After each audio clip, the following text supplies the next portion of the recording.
Menang 6-0 adalah hasil yang sangat baik, tetapi tidak mengejutkan. Mark Klok lagi-lagi bermain tidak konsisten. Egy Maulana Fikri biasa saja. Ricky Kambuaya menjadi pembeda. Mari kita bahas dari sudut pandang penikmat sepak bola, bukan pengamat sepak bola.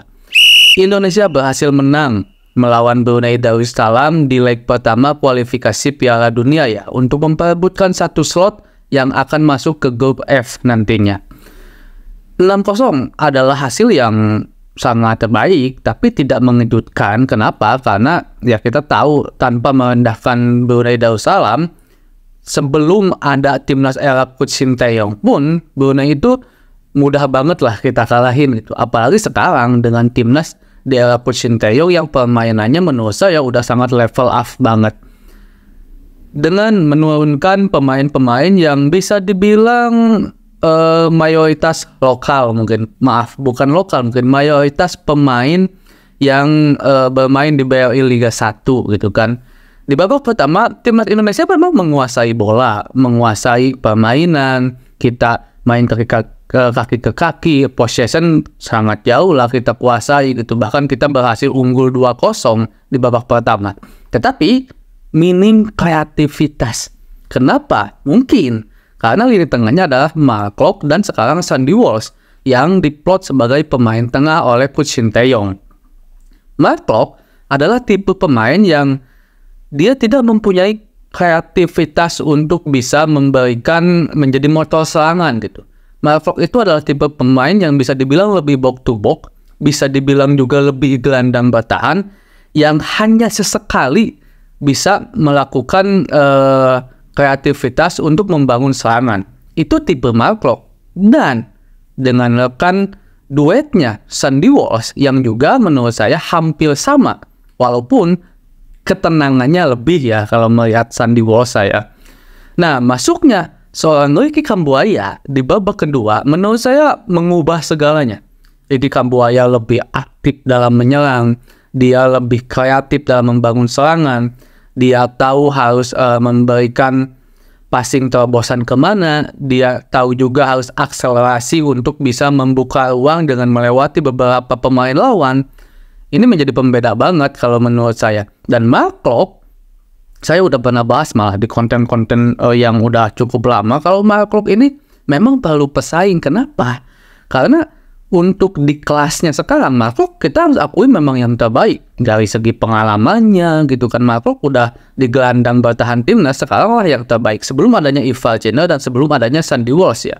Sehingga mungkin tidak ada pilihan lain bagi Coach Sinteyong untuk bisa menjadi pengganti Mark Klok. Tetapi adanya Ivar Jenner sekarang dan Sandy Walsh yang bisa diplot sebagai gelandang bertahan, jelas ketika Mark Klok sedang ada pada performa yang kurang baik, dia akan cepat digantikan. Salah satunya seperti ini.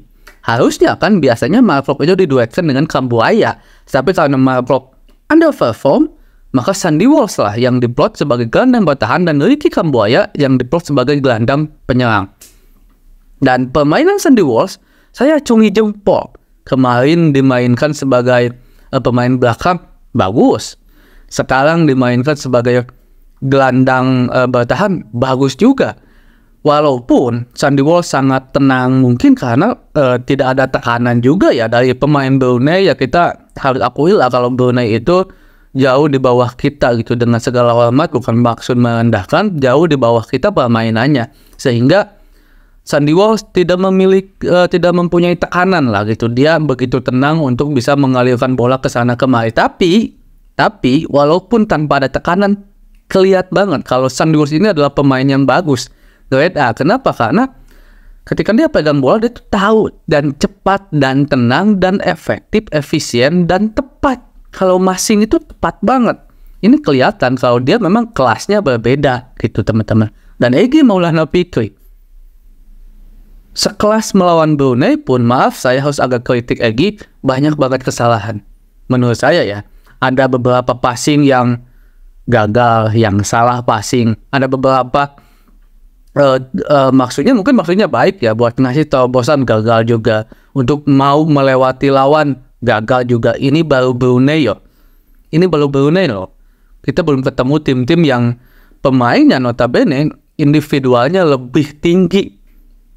Egy harus bisa cepat menyadari itu gitu kan bagi saya, karena Sintayong juga udah pernah bilang kan, karena mungkin ada beberapa netizen yang sentil kalau Egy ini adalah pemain kesayangannya Coach Sintayong. Tapi Coach Sintayong juga bilang kan, berstatement saat Egy dipanggil kembali setelah akhirnya tidak dipanggil kemarin, bilang kalau saya tidak akan melihat Egy itu siapa. Kalau dia memang bagus main di liga, saya akan bawa lagi kata Sintayong. Kalau tidak ya saya juga akan depak dia gitu. Dengan permainan seperti seperti barusan, Egy menurut saya harus siap juga kalau seandainya Coach Sintayong kembali untuk enggak memanggilnya gitu. Karena menurut saya permainan Egy barusan kurang baik menurut saya ya. Ini menurut saya. Total yang lainnya Nadeo bermain cukup baik juga, karena memang serangannya tidak terlalu banyak juga. Duet Elkan Bagot bersama Rizky Ridho lumayan bagus juga. Pratama Arhan memang tidak secemerlang sebagus biasanya. Akhirnya masuk Shaini Fatinama untuk juga memberikan pemanasan, karena saya yakin di leg kedua nanti Coach Sintayong akan memainkan pemain-pemain yang mungkin ada di bangku cadangan barusan. Kalau menurut saya, ini prediksi saya. Asnawi seperti biasa dengan militannya bagus juga.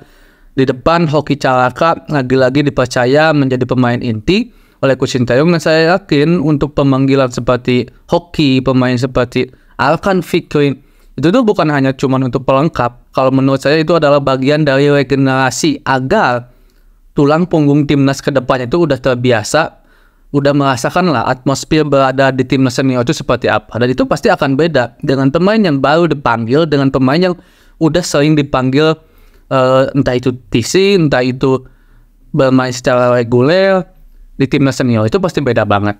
Hoki bermain cukup baik kalau menurut saya ya, untuk ukuran pemain yang masih sangat muda. Masuknya Ramadhan Sananta menunjukkan seolah-olah dia ingin show off di depan Coach Sintayong bahwa untuk striker akulah yang paling terbaik sekarang. Walaupun itu juga diimbangi dengan persaingan yang cukup ketat dengan Dimas Derajat juga yang menciptakan gol juga gitu kan. Bagi saya ini adalah persaingan yang bagus. Pada saat menciptakan gol, Dimas Derajat menciptakan gol, ini persaingan yang sangat sehat untuk bisa memberikan secara alamiah striker terbaik itu akan ditunjukkan antara Ramadhan Sananta atau Dimas Derajat mana yang paling bagus. Ini adalah salah satu persaingan yang sangat sehat, bagus menurut saya ya.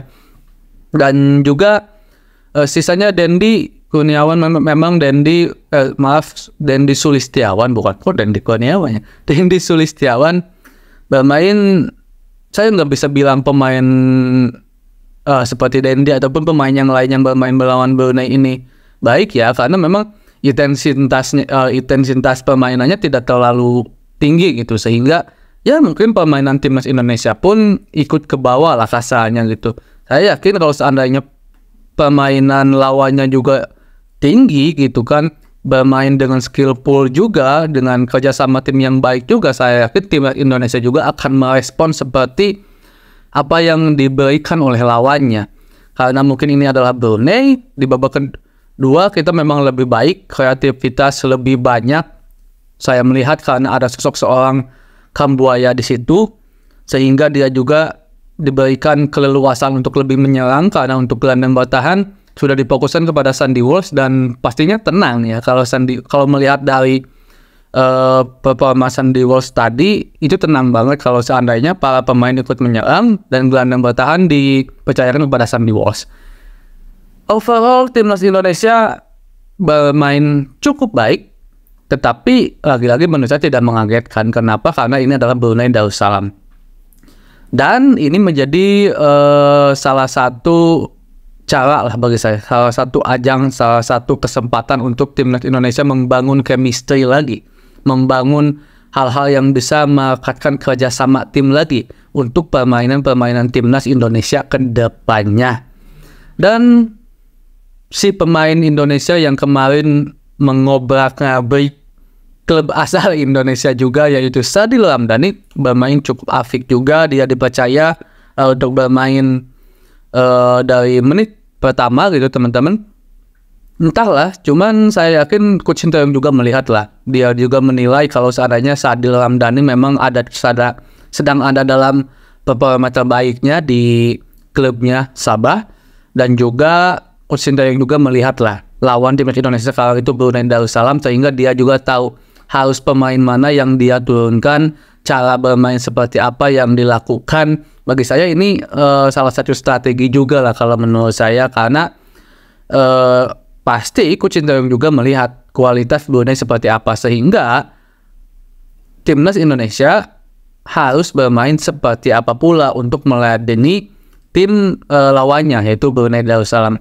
Mungkin segitu dulu teman-teman ya. Maaf, kayak juga memang nontonnya agak sedikit terputus-putus tadi, karena memang tadi lagi ada di perjalanan, ini baru pulang banget, baru beres mandi, tuh mata juga masih merah banget karena tadi di perjalanan naik motor gitu ke daerah yang cukup jauh dan baru sampai, sehingga maaf juga jika seandainya reviewnya kurang baik untuk review pertandingan timnas Indonesia melawan Brunei sekarang, karena mungkin agak kurang konsentrasi juga. Tapi mudah-mudahan bisa lebih maksimal lagi untuk kedepannya membahas sepak bola Indonesia dan luar negeri. Dan saya ucapkan terima kasih kepada teman-teman yang udah support saya dari awal nol beberapa bulan, sekarang udah 3.000 subscriber lebih. Alhamdulillahirrahmanirrahim, terima kasih banyak. Salam dari saya, semoga teman-teman sehat selalu. Assalamualaikum.